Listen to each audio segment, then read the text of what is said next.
Bab 481, sulit untuk ditolak. Druff yang sedang terbaring di tanah, menatap sosok Fang Yu yang tidak jauh darinya, matanya penuh dengan keterkejutan. Dia pun segera tersadar, menggertakkan giginya, berdiri, lalu berlari cepat ke sisi Citra, memeluk pinggangnya, dan berlari ke belakang pilar batu besar. Mungkin karena terlalu ketakutan, Citra pingsan. Druff meletakkan jarinya di depan hidung Citra dan merasakan napasnya. Napasnya stabil, jadi dia seharusnya baik-baik saja. Druff menghela napas lega dan mengangkat kepalanya lagi untuk melihat situasi di dalam gereja. Hanya dalam beberapa detik, Uskup Agung adalah satu-satunya orang yang tersisa berdiri di gereja. Wajah Uskup Agung ditutupi kerudung, dan ekspresinya tidak dapat dilihat. Namun dari gerakan tubuhnya yang kaku, terlihat bahwa ia sedang tertegun. 8 kardinal berjubah hitam di gereja itu semuanya adalah anak buahnya yang cakap, dan masing-masing dari mereka memiliki tingkat kultivasi yang tidak lebih rendah dari alam kehormatan bela diri. Di antara lebih dari 20 pria berjubah ungu, sebagian besar dari mereka berada di level Grandmaster, dan beberapa dari mereka bahkan telah mencapai level Martial Honor. Dapat dikatakan bahwa orang-orang ini adalah kekuatan inti dari Sekte Wushan. Secara keseluruhan, mereka lebih kuat daripada keluarga-keluarga seni bela diri tersebut. Mereka ditangani dengan mudah oleh Fang Yu. 2 pukulan. Dia menjatuhkan lebih dari 20 pria berjubah ungu dengan 1 pukulan, dan membunuh 8 kardinal berjubah hitam yang mengenakan topeng wajah hantu khusus yang dibuat oleh klan Xuanming dengan 1 pukulan. Ini, bagaimana mungkin? Uskup Agung memandang Fang Yu yang tidak jauh di depannya, dan tidak ada lagi rasa percaya diri di hatinya, hanya rasa takut dan panik. Kamu mencoba berurusan denganku setiap hari, tapi sekarang aku berdiri di depanmu, kenapa kamu tidak bergerak? Fang Yu berkata dengan mata menyipit, nadanya sedikit dingin. Merasakan niat membunuh Fang Yu, Uskup Agung itu mundur berkali-kali. Boom! Pada saat ini, sesosok melintas di belakang Uskup Agung dan mendarat sekitar 10 meter di depan Fang Yu. Itu adalah kejahatan hitam yang diledakkan ke tangga oleh Fang Yu. Saat ini, Black Evil memiliki kerikil yang tersangkut di berbagai bagian tubuhnya, yang terlihat agak menyeramkan. Apakah itu Fang Yu? Black Evil menatap Fang Yu, mata gelapnya sedikit bersinar. Ya, dialah yang sangat ingin dibunuh oleh Raja Abadi kita, kata Fang Yu sambil tersenyum. Black Evil tidak mengatakan apa-apa. Boom! Dengan suara keras, semua serpihan yang terperangkap dalam tubuhnya berhamburan keluar seketika. Black Evil menoleh, seolah sedang meregangkan ototnya. Sudah lama aku tidak dijatuhkan siapapun, kata Black Evil dengan nada tenang. Namun, Fang Yu mengerutkan kening dan berkata, maaf, tapi apakah suaramu belum sepenuhnya terbentuk? Suaramu benar-benar tidak enak didengar. Mendengar ini, Black Evil tiba-tiba berhenti bergerak dan menatap Fang Yu. Aku hanya mengatakan yang sebenarnya. Kalau kau tidak percaya, kau bisa bertanya padanya. Fang Yu menatap Uskup Agung. Uskup Agung menggigil seluruh tubuhnya. Hehehe, Black Evil tiba-tiba tertawa terbahak-bahak. Alis Fang Yu berkerut lebih erat. Suara monster itu sudah tidak sedap dipandang mata, dan tawanya pun semakin tak tertahankan. Benarkah? Fang Yu ingin mengatakan sesuatu. Hari ini aku harus mencabik-cabiknya dengan tanganku sendiri. Black Evil tiba-tiba meraung, dan mulutnya yang tadinya hanya seukuran ibu jari tiba-tiba terbuka seukuran wajahnya. Fang Yu berhenti bicara, menendangkan kakinya, dan menyerbu ke depan. Black Evil berdiri di tempat, menghadap Fang Yu yang sedang berlari ke arahnya, mulutnya semakin membesar, bahkan lebih besar dari kepalanya. Bola cairan hijau mengembun jauh di tenggorokannya. Engah! Saat Fang Yu hendak menerjang ke depannya, cairan hijau tiba-tiba menyembur keluar dari mulut Black Evil. Bau busuk disertai bau darah menyerbu ke arahku. Tergantung. Wajah Fang Yu sedikit berubah dan dia segera minggir. Mendesis. Massa besar cairan hijau jatuh ke tanah di depan, dan tanah segera meleleh menjadi lubang satu demi satu. Itu menjijikkan. Mencium bau darah yang kuat di udara, Fang Yu menahan napas, melesat ke belakang Black Evil, dan menendang punggung Black Evil. Tubuh Black Evil seperti karet dan tiba-tiba terpelintir ke samping. Tendangan Fang Yu meleset. Black Evil menoleh dan meninju dada Fang Yu. Boom! Suara yang teredam. Fang Yu mundur selangkah. Meski Black Demon berbadan kecil seperti anak kecil, namun kekuatan serangannya sangatlah dahsyat. Fang Yu menamparkan roh jahat hitam itu dengan telapak tangannya. Energi sejati menyerang kejahatan hitam dengan keras. Si jahat hitam membuka mulutnya lebar-lebar, dan seluruh tenaga dalamnya yang terlontar masuk ke dalam mulutnya. Dan mulutnya juga mengembang hingga batas yang sangat berlebihan. Tong besar. Black Evil menutup mulutnya dan seluruh tubuhnya membengkak seperti balon udara. Kemudian, ia menoleh dan menatap Fang Yu, mata hitamnya bersinar terang, dan senyum jahat muncul di sudut mulutnya. Boom! Iblis hitam itu membuka mulutnya lebar-lebar dan membalas serangan Fang Yu dengan energi sejatinya yang teramat kuat. Fang Yu menyilangkan tangannya di depannya untuk menahan energi secara langsung. Namun dia tetap terdorong puluhan meter jauhnya, dan tanah retak akibat kakinya. Lagi pula, itu adalah ki sejati yang dia keluarkan dari dirinya sendiri, yang jauh lebih kuat daripada ki sejati milik orang lain. Tubuh yang kenyal seperti permen batangan, menarik. Fang Yu menatap Black Evil, yang tubuhnya telah kembali normal, dengan tatapan agak tegas di matanya. Dia tiba-tiba menemukan bahwa setiap makhluk abadi tampaknya memiliki vitalitas yang sangat kuat dan banyak cara untuk bertahan hidup. Misalnya, cairan hantu yang kita temui sebelumnya, selama ada setetes cairan, kita bisa bertahan hidup. Ada juga Surti, yang memiliki mata nubuat dan dapat dengan sempurna menghindari kerusakan fatal. Namun kini iblis hitam sekuat karet, membuatnya sulit untuk melukainya. Dewasa, jadi ini maksudnya, pikir Fang Yu dalam hati. Sementara Fang Yu berpikir, Black Evil mengulurkan tangannya ke arah Fang Yu.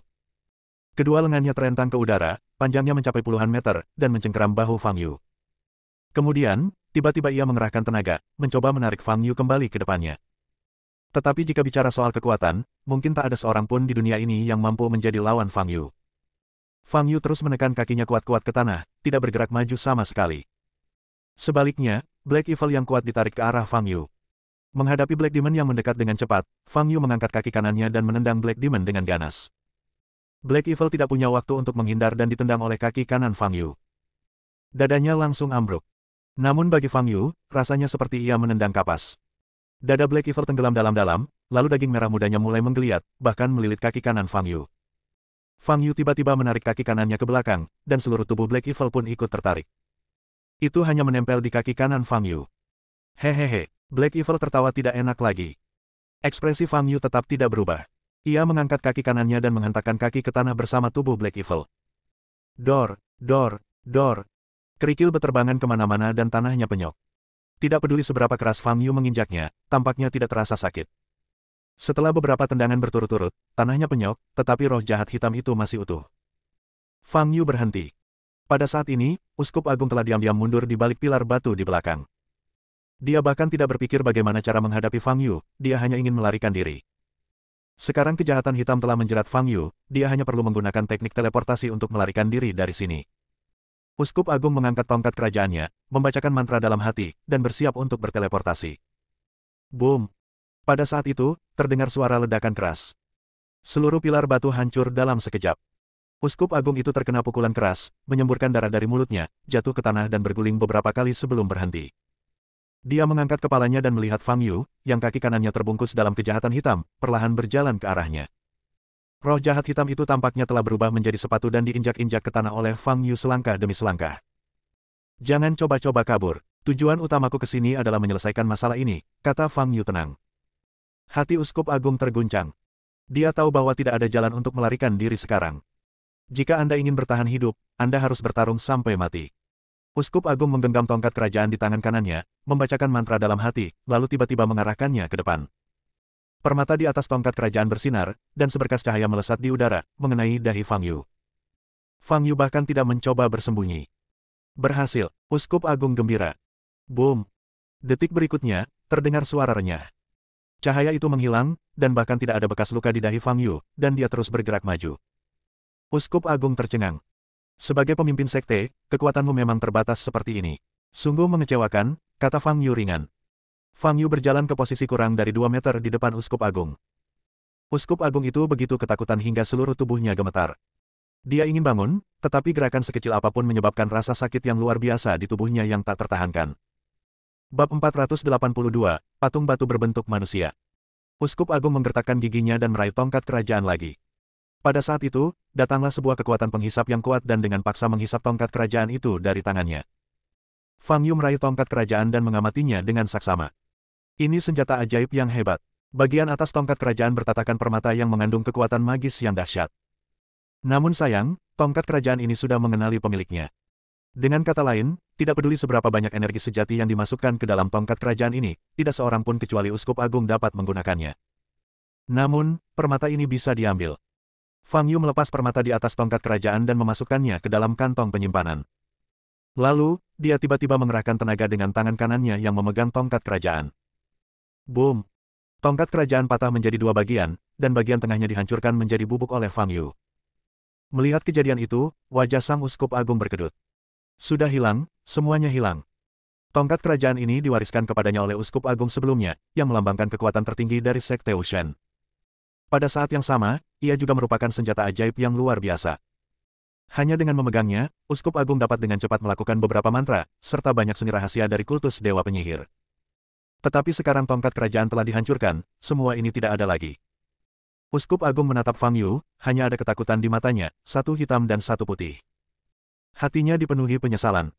Jika dia tahu hal ini, dia tidak akan pernah memprovokasi Fang Yu. Boom! Fang Yu mengayunkan tangan kanannya ke depan, dan Uskup Agung itu terlempar lagi, jatuh ke tanah dan pingsan. Fang Yu melangkah maju beberapa langkah lagi. Sangat nyaman menggunakan tubuhku sebagai sol sepatu, kata Fang Yu sambil menundukkan kepalanya. Pada saat ini, Black Evil dipenuhi rasa ngeri. Ia melilitkan kaki kanan Fang Yu di dalam tubuhnya, dengan tujuan untuk menguraikan dan melelehkan kaki kanan Fang Yu sepenuhnya. Namun alangkah terkejutnya, kaki kanan Fang Yu tidak dapat terurai sama sekali. Ini sama sekali tidak mungkin. Racun dalam tubuhnya cukup untuk menghancurkan batu atau baja dalam waktu yang sangat singkat. Sekuat apapun Fang Yu, dia tetaplah manusia. Bagaimana mungkin tubuh yang terbuat dari daging dan darah lebih kuat dari baja? Nyaman, tapi tetap saja menjijikkan. Fang Yu mengangkat kaki kanannya, meraih tubuh Black Evil dengan tangan kanannya, dan menariknya dengan kuat. Kekuatan Fang Yu jauh melampaui kelenturan tubuh Black Evil. Hampir dalam sekejap, kejahatan hitam itu ditarik dari kaki kanan Fang Yu. Saat ini, celana panjang dan sepatu di kaki kanan Fang Yu telah hilang, hanya menyisakan kaki telanjang. Black Evil ditangkap oleh Fang Yu dan tertawa lagi, Fang Yu, bahkan jika aku tidak bisa membunuhmu, aku akan membuatmu sangat tidak nyaman. Sambil berbicara, Black Evil membuka mulutnya lebar-lebar dan menyerang kepala Fang Yu dengan ganas. Ia ingin menelan seluruh kepala Fang Yu ke dalam mulutnya. Titik lemahnya seharusnya ada di sini, kan? Fang Yu mencengkeram bagian hitam di atas kepala Black Evil dan meremasnya kuat-kuat. Fang Yu segera mencengkeram bagian ini menjadi bola. Itu juga lembut. Fang Yu mengerutkan kening. Pada saat ini, mulut besar iblis hitam itu hendak menyentuh kepala Fang Yu. Ekspresi Fang Yu tetap tidak berubah, dan dia mengepalkan tangan kanannya hingga berbentuk cakar. Sebuah bola api merah muncul dari telapak tangannya. Api di pusat bumi. Saat api muncul, Black Evil menjerit, dan seluruh tubuhnya menyusut menjadi bola daging, mundur dengan kecepatan yang sangat cepat. Tubuhnya tidak takut pada serangan fisik apapun, kecuali api. Karena kekurangan ini, ia telah disempurnakan dengan susah payah selama bertahun-tahun, akhirnya mencapai titik di mana api biasa tidak berguna lagi baginya. Tetapi api di tangan Fang Yu membuatnya merasakan napas kematian. Ini jelas bukan api biasa. Benar saja, dia takut api. Fang Yu menyipitkan matanya sedikit ketika melihat roh jahat hitam itu mundur dengan cepat. Api di inti bumi memang dapat menahan makhluk bawah tanah yang serupa. Ada apa? Bukankah kau bilang kau akan membuatku tidak nyaman? Kenapa kau mundur begitu cepat? Fang Yu mengangkat alisnya dan bertanya dengan nada bercanda. Iblis hitam itu telah mundur 50 meter dan berubah menjadi wujud manusia. Ia menatap api merah di tangan Fang Yu dengan ngeri.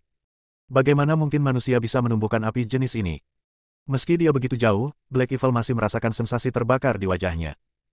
Tidak menyangka Fang Yu bisa menggunakan api jenis ini.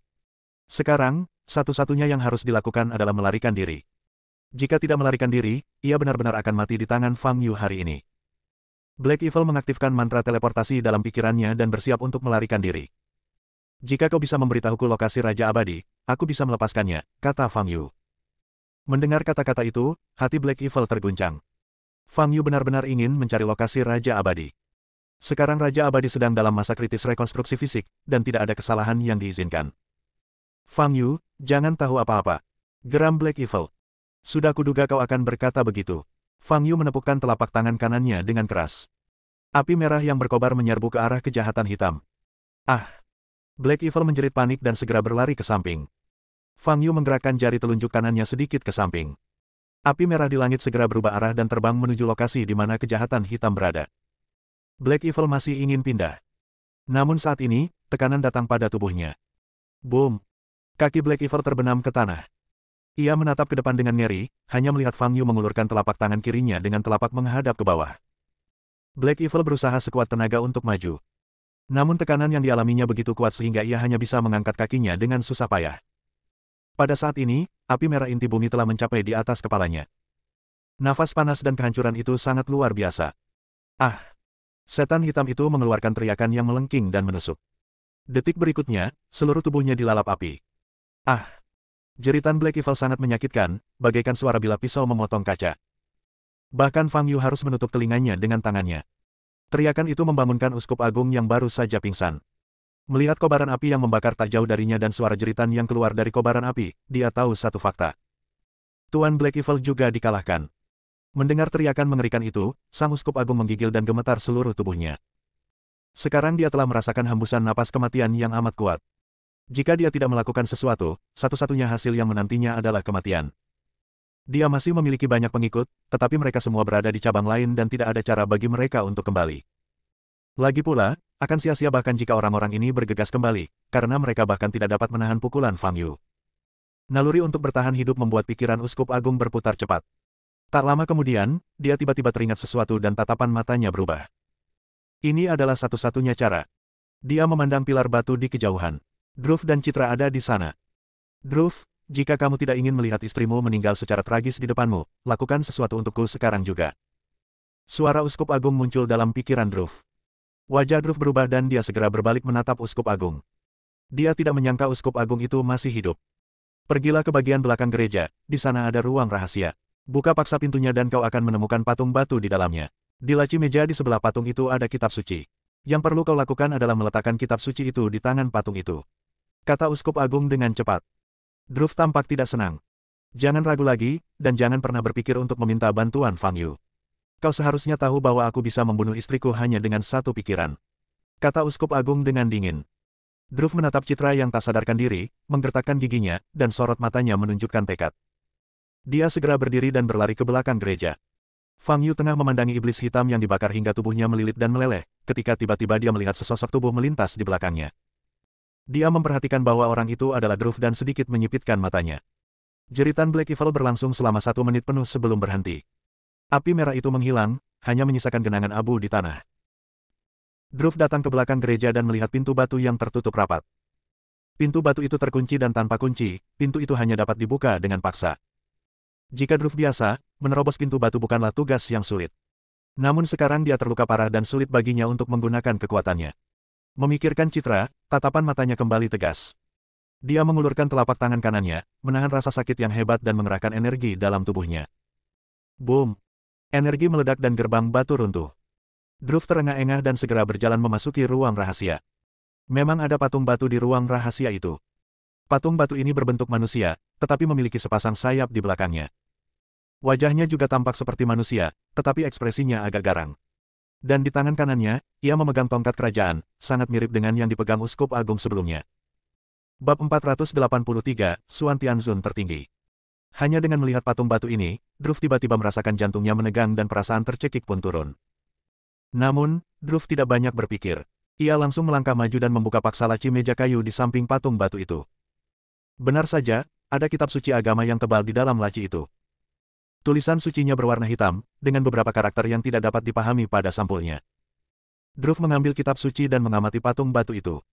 Patung itu memegang tongkat kerajaan di tangan kanannya, sementara tangan kirinya diletakkan di depan perutnya. Ayat ini sebaiknya diletakkan di sebelah kiri atas. Druff memegang kitab suci di tangannya, tampak ragu-ragu. Dia tidak tahu apa yang akan terjadi setelah dia meletakkan kitab suci. Meskipun tidak jelas kebencian macam apa yang ada antara Fang Yu, Uskup Agung, dan para dewa, tetapi dari persepsinya sendiri, Uskup Agung dan Black Evil jelas merupakan pihak jahat. Dilihat dari sudut manapun, Fang Yu tidak terlihat seperti orang jahat. Jika dia punya pilihan, dia tidak akan membantu Uskup Agung dalam situasi apapun. Tetapi saat dia memikirkan Citra, dia kehilangan semua pilihan. Druff menggertakkan giginya, meletakkan kitab suci yang berat itu di tangan kiri patung batu, lalu melangkah mundur. Begitu kitab suci menyentuh tangan kiri patung batu, cahaya hitam langsung muncul. Pada saat yang sama, seluruh permukaan patung batu itu bersinar. Aura yang sangat menakutkan perlahan menyebar. Druff mundur berkali-kali, keluar dari ruang rahasia. Dia menatap patung batu itu dengan ngeri. Cahaya pada patung batu itu semakin lama semakin terang, hingga wujud aslinya tidak terlihat lagi. Dan aura mengerikan itu masih melonjak. Boom! Seluruh ruang rahasia itu bergetar hebat. Druff masih mundur. Boom! Setelah beberapa detik, terdengar suara teredam. Cahaya pada patung batu itu berangsur-angsur menghilang, dan ia melangkah maju. Patung batu menjadi hidup. Patung batu tersebut pada saat ini sudah tidak dapat disebut sebagai patung batu lagi. Kristalnya bening, bersinar terang, dan memiliki ekspresi di wajahnya. Mula-mula ia menatap Druff di depannya lalu memiringkan kepalanya. Saat Druff menatap mata patung batu itu, dia merasa jantungnya akan meledak. Momentumnya sangat kuat. Begitu kuatnya sampai membuat Anda tak bisa bernapas dan membuat jiwa Anda gemetar. Pada saat yang sama, ada rasa dingin yang menusuk tulang naik dari telapak kaki dan langsung menyebar ke seluruh tubuh. Monster macam apa ini? Druff terjatuh ke tanah, menatap patung batu yang perlahan berjalan keluar dari ruang rahasia, matanya penuh dengan kengerian. Patung batu itu hanya melirik Druff dan kemudian mengalihkan pandangannya.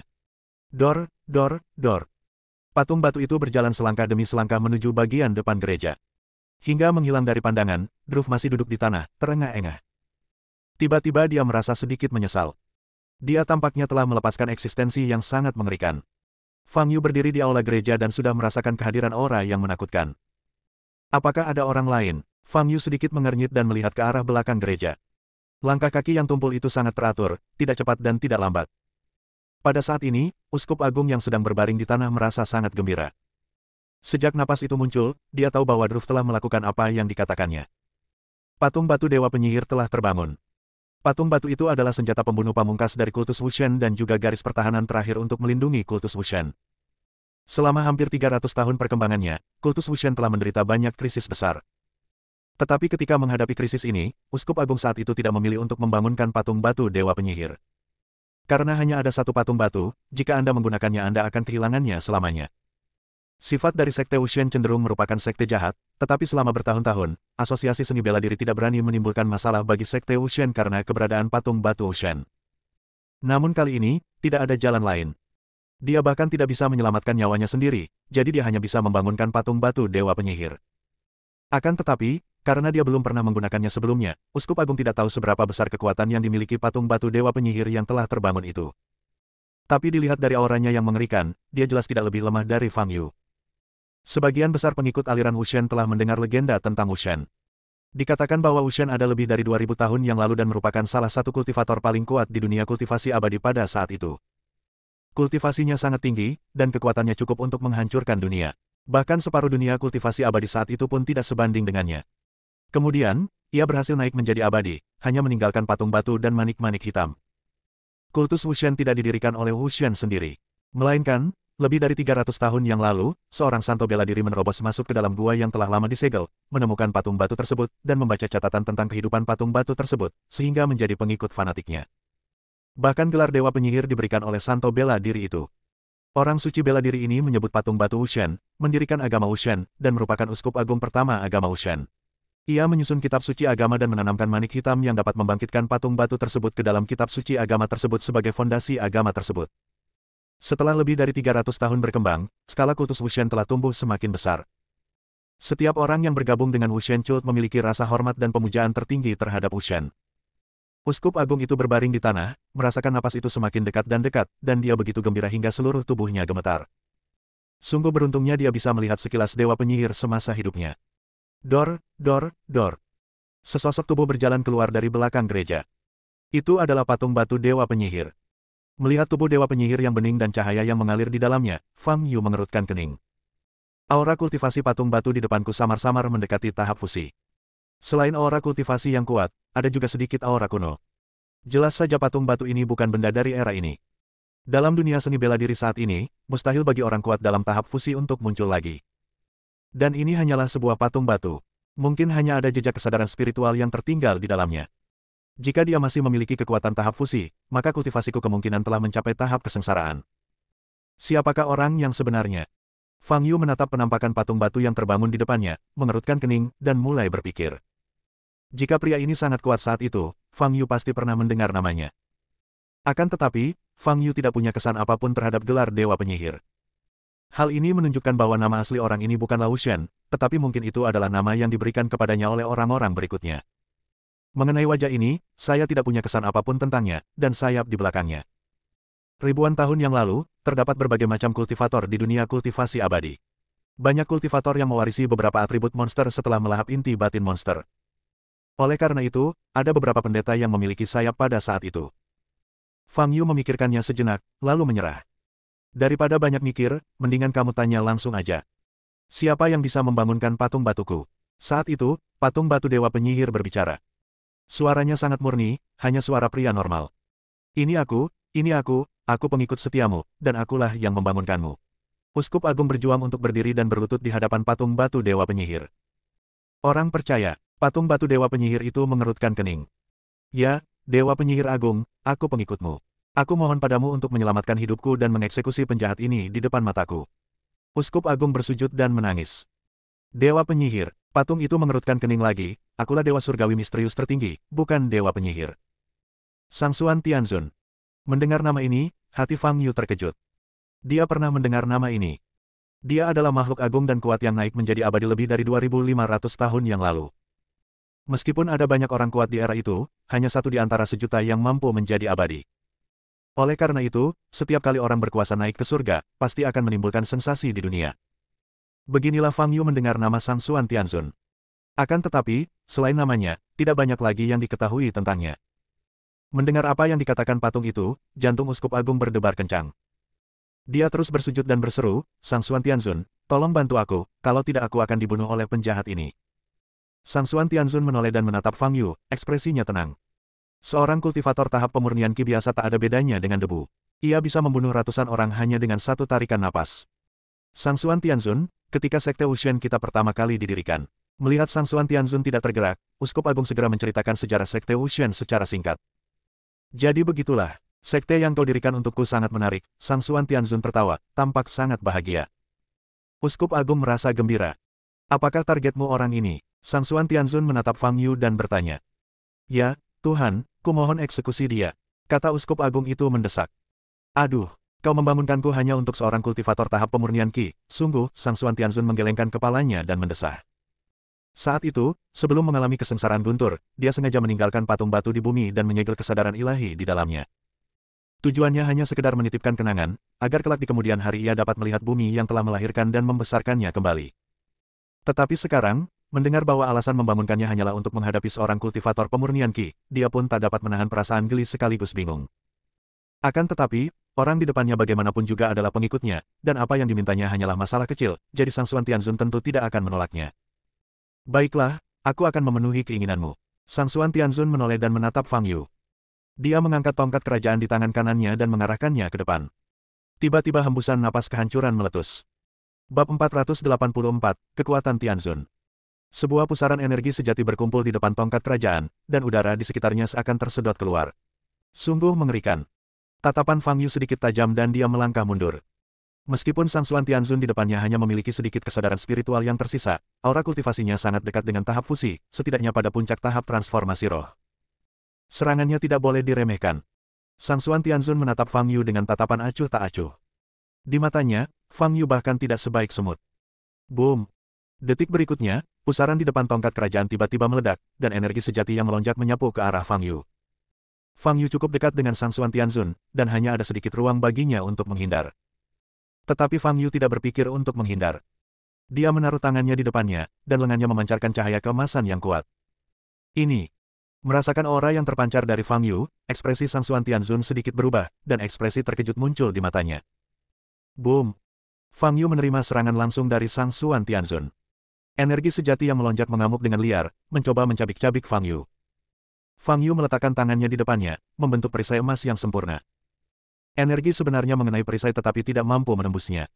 Tanah di bawah kaki Fang Yu runtuh seluruhnya, dan tanah di belakangnya juga meledak, membentuk jurang besar, dengan puing-puing dan debu beterbangan di seluruh langit. Seluruh gereja berguncang hebat. Uskup Agung terlalu dekat dan terlempar mundur oleh ledakan itu. Dia sudah terluka parah dan menyemburkan darah lagi. Kain kasa yang menutupi wajahnya telah hilang, tetapi wajahnya masih belum terlihat jelas karena noda darah. Tetapi saat ini, matanya penuh dengan kegembiraan dan keterkejutan, dan dia benar-benar melupakan rasa sakit di tubuhnya. Ini dewa penyihir, ini kepercayaan mereka. Betapa dahsyatnya kekuatan itu. Druv bergegas keluar dari belakang gereja dan memeluk pinggang Citra yang berdiri di samping pilar batu. Sekarang keadaannya sudah seperti ini, dia hanya ingin membawa Citra pergi dari sini dengan aman. Adapun Fang Yu dan patung batu yang terbangun, dia tidak ingin memperhatikan mereka, dia juga tidak bisa memperhatikan mereka. Boom! Energi sejati yang diledakkan oleh Sangsuan Tianzun bertahan selama hampir 4 atau 5 detik sebelum berhenti. Fang Yu masih berdiri di sana, tidak terluka. Namun tanah di bawah kakinya dan di belakangnya telah runtuh. Kau memiliki aura yang sangat kuno di tubuhmu.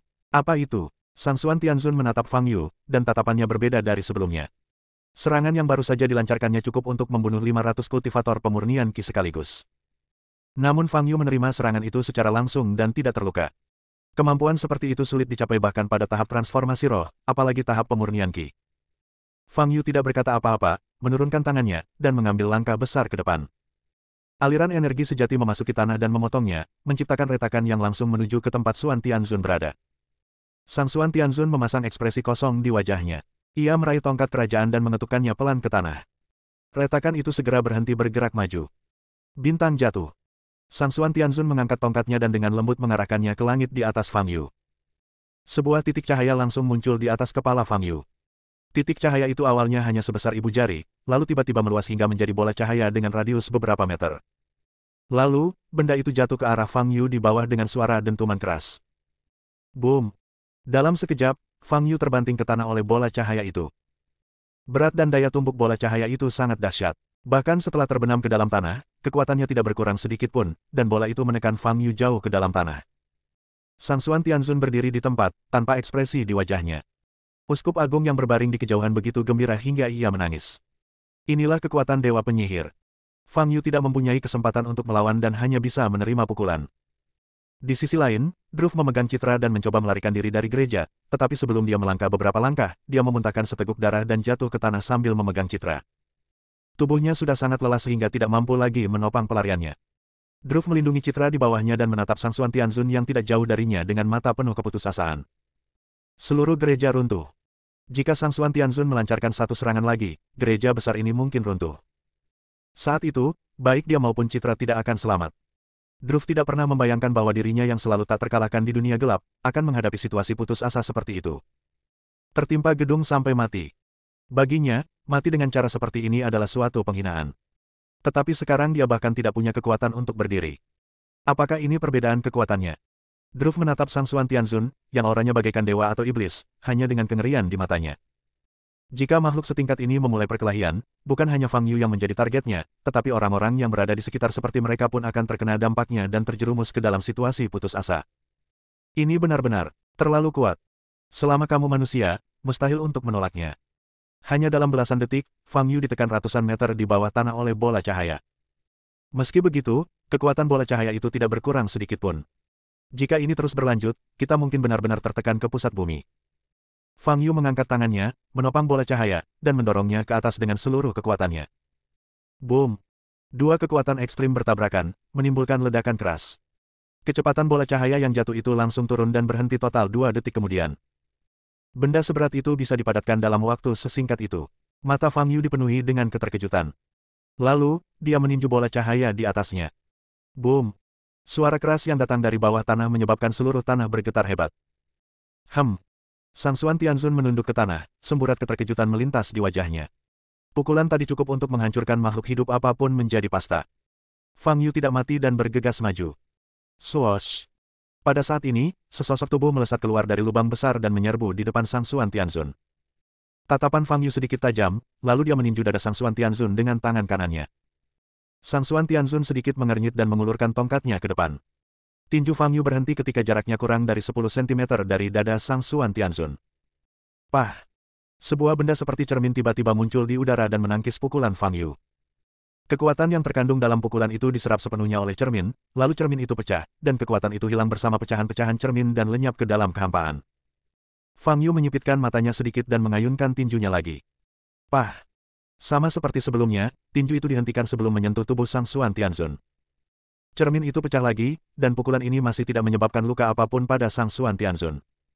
Namun Fang Yu tidak berhenti di situ, dan kembali meninju dada Sang Xuan Tianzun. Sang Xuan Tianzun bisa merasakan kekuatan luar biasa yang terkandung dalam setiap pukulan Fang Yu. Kekuatan semacam ini telah melampaui jangkauan sebagian besar pembudidaya. Anak ini mungkin mengambil jurusan Taijutsu. Karena sakitnya latihan tubuh, sangat sedikit kultivator di dunia kultivasi abadi yang memilih untuk mengambil jurusan latihan fisik. Dan pemuda di depanku. Cukup menarik. Meskipun Sang Xuan Tianzun tenang, ia memiliki rasa ingin tahu yang kuat terhadap Fang Yu. Pah! Saat Sang Xuan Tianzun sedang berpikir, Fang Yu meninju cermin itu lagi. Sayang sekali kau punya semua kekuatan, tapi tidak punya kesadaran tempur yang baik. Melihat Fang Yu memukulnya dengan sembrono, Sang Xuan Tianzun menggelengkan kepalanya sedikit dan berkata, untuk menilai kekuatan seorang kultivator, yang penting bukan hanya tingkat kultivasinya, tetapi juga kemampuan bertarungnya. Dalam dunia pembudidayaan makhluk abadi, perbedaan alam seringkali melambangkan perbedaan kekuatan. Namun, beberapa pendeta dengan kesadaran tempur yang luar biasa dapat mengalahkan yang kuat dengan bantuan pengalaman tempur mereka yang kaya. Fang Yu sebenarnya sudah memiliki kekuatan yang cukup untuk mengalahkan yang kuat, namun sayang, kesadaran bertarungnya terlalu dangkal dan cara menyerangnya terlalu sederhana. Fang Yu melancarkan beberapa pukulan percobaan, tetapi semuanya diblok oleh cermin. Mata Fang Yu bergerak sedikit. Seperti yang diharapkan dari patung batu yang ditinggalkan oleh makhluk agung dan kuat, pencapaiannya dalam sihir memang sangat mendalam. Meskipun dia tidak begitu jelas tentang prinsip teknik tersebut, Fang Yu tahu bahwa kekuatan dapat mengalahkan keterampilan. Tidak peduli sihir jenis apa yang digunakan, ia tidak dapat menahan kekuatan absolut. Untuk mematahkan mantra ini, kau harus menggunakan setidaknya 50% kekuatanmu. Fang Yu menyipitkan matanya sedikit, melangkah mundur dengan kaki kirinya, dan mengepalkan tangan kanannya. Boom! Tinju itu mengeluarkan cahaya keemasan yang menyilaukan. Itu hanya usaha yang sia-sia, kata Sang Xuan Tianzun ringan. Namun baru saja dia selesai bicara, Fang Yu mengayunkan tinjunya. Sang Xuan Tianzun memasang ekspresi kosong di wajahnya dan hanya berdiri di sana, sama sekali mengabaikan pukulan yang mendekat. Pah! Potongan cermin lainnya menahan tinju itu dan langsung hancur berkeping-keping. Namun kali ini, cermin itu tidak mampu menyerap sepenuhnya tenaga yang terkandung dalam kepalan tangan itu. Bab 485, kau seharusnya tidak memberiku kesempatan. Tinju Fang Yu menembus cermin dan menghantam dada Sang Xuan Tianzun. Wajah Sang Xuan Tianzun berubah, dia bereaksi cepat, dan segera mengaktifkan formula ajaib.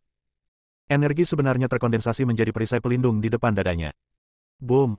Tinju itu mengenai perisai, menimbulkan suara keras dan seluruh gereja bergetar hebat. Pada saat yang sama, tubuh Sang Xuan Tianzun terbang ke udara seperti bola meriam. Boom! Sang Xuan Tianzun menabrak dinding batu di belakang gereja. Melihat pemandangan ini, Uskup Agung dan Druff di samping mereka tercengang. Menurut pendapat mereka, Sang Xuan Tianzun selalu memiliki keunggulan mutlak dalam pertempuran, dan bersikap tenang, dan bahkan tampak seperti dia sedang mempermainkan Fang Yu. Tapi sekarang, Sang Xuan Tianzun dipukul oleh Fang Yu. Ini.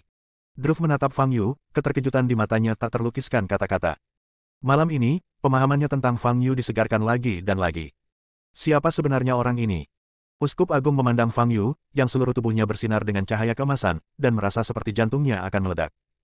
Patung batu Dewa Penyihir adalah ketergantungannya yang terbesar dan titik terendahnya. Jika bahkan Sang Xuan Tianzun bukan lawan Fang Yu, maka dia benar-benar tamat. Uskup Agung menoleh untuk melihat tempat Xuan Tianzun menghantam tubuh itu, dan seluruh tubuhnya gemetar. Boom! Pada saat itu, lokasi itu tiba-tiba meledak. Sosok Sang Xuan Tianzun muncul dari balik asap dan debu, melayang di udara. Pada saat ini, dadanya cekung, tetapi pulih dengan kecepatan yang terlihat oleh mata telanjang. Sang Xuan Tianzun berdiri di udara, tubuhnya yang jernih bersinar dengan cahaya yang cemerlang. Pada saat ini, dia benar-benar tampak seperti sebuah karya seni yang indah. Dia menatap Fang Yu, matanya dipenuhi keterkejutan dan sedikit amarah. Saat dia meninggalkan kesadaran spiritual dan patung batu ini, dia telah mencapai puncak tahap penyeberangan kesengsaraan. Saat itu, ia tidak mempunyai saingan di dunia. Mereka yang lebih kuat darinya telah naik, dan sebagian besar dari mereka yang tidak dapat naik lebih lemah darinya. Seperti kata pepatah, raja tak pernah bertemu raja. Puncak masa kesengsaraan adalah puncak kejayaan para kultivator di bumi. Begitu pertarungan terjadi, dampaknya akan mengguncang dunia dan sangat besar. Oleh karena itu, saat itu Sang Xuan Tianzun belum pernah bertarung dengan kultivator yang satu alam dengannya. Satu-satunya kesadaran spiritual yang tersisa kini bertemu Fang Yu.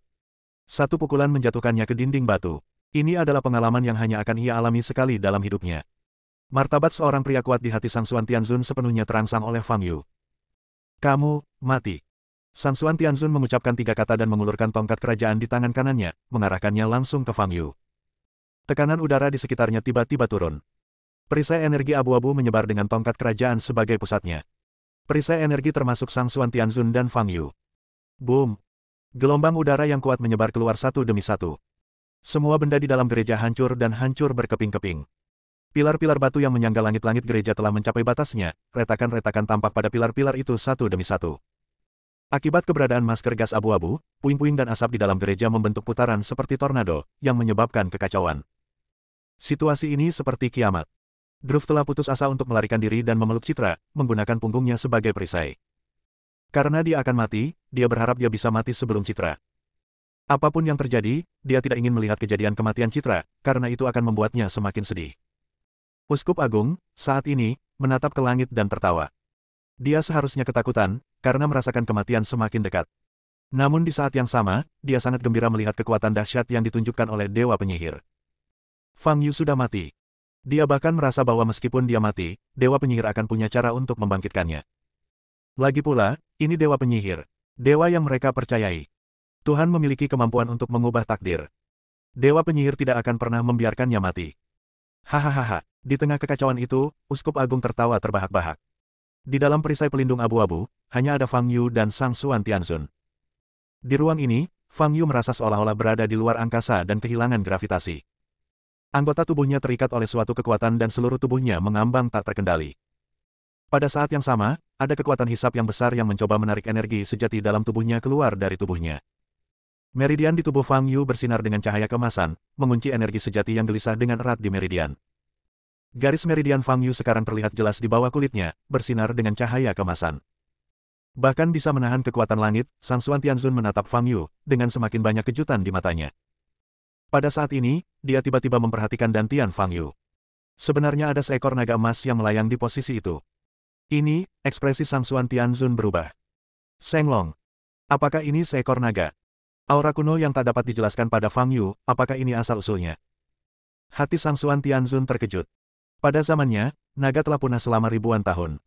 Sebagai binatang mistis Tiongkok, naga selalu menjadi objek daya tarik bagi para pembudidaya. Banyak kultivator menciptakan sihir mereka sendiri untuk mensimulasikan kemunculan naga dewa, yang cukup kuat. Tetapi Sang Xuan Tianzun tahu betul bahwa naga emas di tubuh Fang Yu bukanlah ilusi simulasi. Itu benar-benar ada. Anda bahkan dapat merasakan sedikit vitalitas. Apa yang sedang terjadi? Mengapa naga dewa muncul di tubuh seorang kultivator di tahap pemurnian Qi setelah bertahun-tahun? Tidak heran anak ini, yang hanya berada di tahap pemurnian Qi, memiliki kekuatan yang begitu kuat, Sang Xuan Tianzun sangat terkejut. Namun tak lama kemudian, dia pun tenang. Tubuh aslinya telah naik ke surga sejak lama, dan segala sesuatu yang ada di bumi tidak berarti apa-apa baginya. Terlebih lagi, setelah naik ke negeri dongeng, tubuh aslinya mungkin akan bertemu dengan makhluk dewa yang lebih kuat, naga dewa itu bukanlah apa-apa. Namun, niat membunuh Sang Xuan Tianzun terhadap Fang Yu mencapai puncaknya. Ada naga suci di dalam tubuhnya. Maka membunuh Fang Yu sama saja dengan membunuh naga itu, kan? Ambisi para pendeta untuk mencapai ketenaran selalu kecil. Semua orang ingin meninggalkan namanya dalam sejarah, bahkan Sang Xuan Tianzun tidak terkecuali. Mungkin setelah dia benar-benar naik, dia akan mencapai transendensi sejati. Tetapi setidaknya kesadaran spiritual yang ditinggalkannya belum meninggalkan mentalitas mencari keuntungan ini. Siapa namamu? Tanya Sang Xuan Tianzun. Fang Yu, jawab Fang Yu. Fang Yu, namamu memang terdengar seperti peri. Sang Xuan Tianzun berkata dengan tenang, nasibmu sudah ditentukan. Sambil berbicara, Sang Xuan Tianzun meraih tongkat kerajaan dan melambaikannya ke depan. Boom! Kekuatan hisap yang diberikan pada Fang Yu mencapai puncaknya, menimbulkan suara ledakan keras. Seorang kultivator normal tidak akan mampu menahan hilangnya energi sejati, bahkan meridian dalam tubuhnya akan meledak. Tetapi Fang Yu tetap tidak tergerak, tidak ada sedikit pun energi sejati yang terpancar dari tubuhnya. Meridian memang kuat. Kalau begitu, Sang Xuan Tianzun menggenggam tongkat kerajaan dengan erat dan menebasnya dengan ganas. Boom! Energi di sekitar tubuh Fang Yu meledak. Akhirnya bisa merasakan sakit, senyum muncul di wajah Fang Yu. Namun itu saja tidak cukup. Sang Xuan Tianzun hanyalah kesadaran ilahi, dan kekuatannya seharusnya sudah mencapai batasnya. Dia tidak bisa menjadi ancaman nyata bagi Fang Yu. Terus berjuang hanya akan membuat situasi di sekitar mereka semakin buruk, dan itu tidak ada artinya. Fang Yu mengepalkan tinjunya dan kekuatan di tubuhnya meningkat. Dor, dor, dor. Terdengar suara-suara yang datang dari setiap bagian tubuh, dan kekuatan absolut dalam tubuh Fang Yu meningkat pesat. Kekuatan yang menahan Fang Yu mundur selangkah demi selangkah. Tak lama kemudian, Fang Yu tak dapat lagi merasakan kekuatan penahannya. Sudah waktunya untuk berurusan denganmu. Fang Yu menatap Sang Xuan Tianzun di udara, menendang dengan keras, dan bergegas ke udara. Wajah Sang Xuan Tianzun berubah dan dia mengangkat tongkatnya. Fang Yu menendang perut Sang Xuan Tianzun. Pah! Cermin itu pecah, tetapi tidak mampu menyerap sepenuhnya kekuatan di dalamnya. Boom! Sang Xuan Tianzun menderita pukulan keras di perut, dan tubuhnya terlempar mundur. Fang Yu melintas di depan Sang Xuan Tianzun, mengulurkan tangannya untuk meraih kepala Sang Xuan Tianzun, dan berkata sambil tersenyum, sebagai makhluk kuat yang telah berhasil naik, kau seharusnya tidak memberiku kesempatan untuk menghajarmu. Sang Xuan Tianzun tampak muram, tetapi kekuatan Fang Yu yang luar biasa membuatnya sulit untuk melawan. Dia dengan kuat mengangkat tongkat kerajaan dan mencoba mengaktifkan mantranya. Retakan. Pada saat ini, Fang Yu mengulurkan tangan kirinya dan menebas lengan kanan Sang Xuan Tianzun. Bahan patung batu cor itu cukup keras, tetapi tetap tidak dapat menahan kekuatan Fang Yu. Dalam sekejap, seluruh lengan kanannya patah dan tongkat kerajaan jatuh ke bawah. Fang Yu dengan paksa membawa Sang Xuan Tianzun bersamanya dan bergegas ke tepi ruang ini, di depan perisai abu-abu. Pinjamkan aku otakmu. Bersambung.